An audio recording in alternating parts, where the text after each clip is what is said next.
কালীগঞ্জে প্রবাসীর বাড়িতে হামলা, লুটপাট ও অপহরণের চেষ্টা, থানায় অভিযোগ। গাজীপুরের কালীগঞ্জ উপজেলার পানজোড়া গ্রামে প্রবাসী কালাম কাজীর বাড়িতে সন্ত্রাসী হামলা, লুটপাট এবং নবম শ্রেণীর ছাত্রীকে অপহরণের চেষ্টা হয়েছে বলে অভিযোগ উঠেছে। ভুক্তভোগী কালাম কাজীর স্ত্রী শান্তা ইসলাম জানান, আমি গেটটা খোলার পরে আমার টাকায় আমার ভিতরে ঢুকার পরে আমি দৌড় দিছি, আমার বাড়ি মারছে। বাড়ি মারার পরে আমি দৌড় দিয়ে তাদের করে আইয়া একটা গেট লাগাইছি। লাগানোর পরে কিছু লোক ভিতরে ছিল আর আরো যারা ছিল তারা আমার গেট বাইরে ভাগতেছে।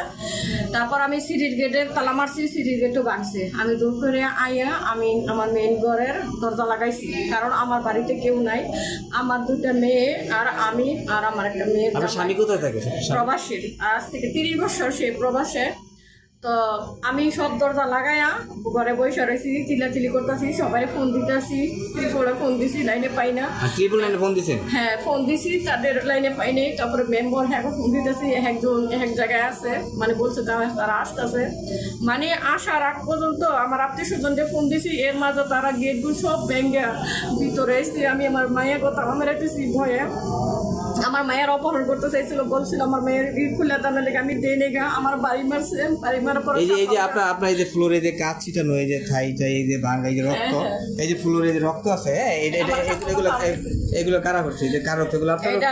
এটা এই জিহাদ, তারপরে তাজু, কবির, রিফাত, আরো অনেক মানুষ, ঠিক আছে। হ্যাঁ, আমার ঘরে আইসে মতন আমার মায়ের ঘরে তালা খুলি না দেয়, এই তালা বাইরে আইসে। তারপরে আমি এই ঘরে দরজা দিছি মতন, এই ঘরে দরজা ভাঙছে, ভাঙ্গে দেখেন আমার থাইটাই সব ভেঙে লাইছে, আলমারি ভাঙছে, আমার বাড়ি দিছে। আমি ফিরে গেছি, আমার সব পা দিছে, তারপরে তারে আলমারি ভাঙছে। আমি না সেদিন তাহলে কাজ করাম, সেই জায়গায় আমি 10,25,000 টাকা আমার ব্যাংক থেকে ভাঙা রাখছি। ওই টাকা বুঝি না, আবার বলেন না যে আপনার আলমারি ভেঙে তারা কিছু নিছে? হ্যাঁ, নিচে 23 ভরির মতো স্বর্ণ নিচে। আমার বড় মেয়ে বিয়ে দিছি, তাই সে বেড়াইতেছে, তার স্বর্ণ আর আমার স্বর্ণ একখানো 23 ভরির মতন। আর 10,25,000 টাকা ছিল। আমি ইংরেজের বিদ্যালয়ে কাম করামু, ওই টাকাগুলো সব নিয়ে গেছে। আমি ফিরে গেছি মতনই আমার সকালটা পার দিছে পায়ে। আমি সরে টাকাগুলো কারা নেই বা কারা ধরে? ওটা তাজু, কবির, রিফাত, জিহাদ আরো লাগাইছিল। আমি তাদের নাম যে সবারই চিনি না, আমরা সব ভেঙে ফেলছে। তারপর আত্মীয় স্বজন আইয়া, আমার আত্মীয় স্বজন আইয়া পরে আমার বাঁচাইছে।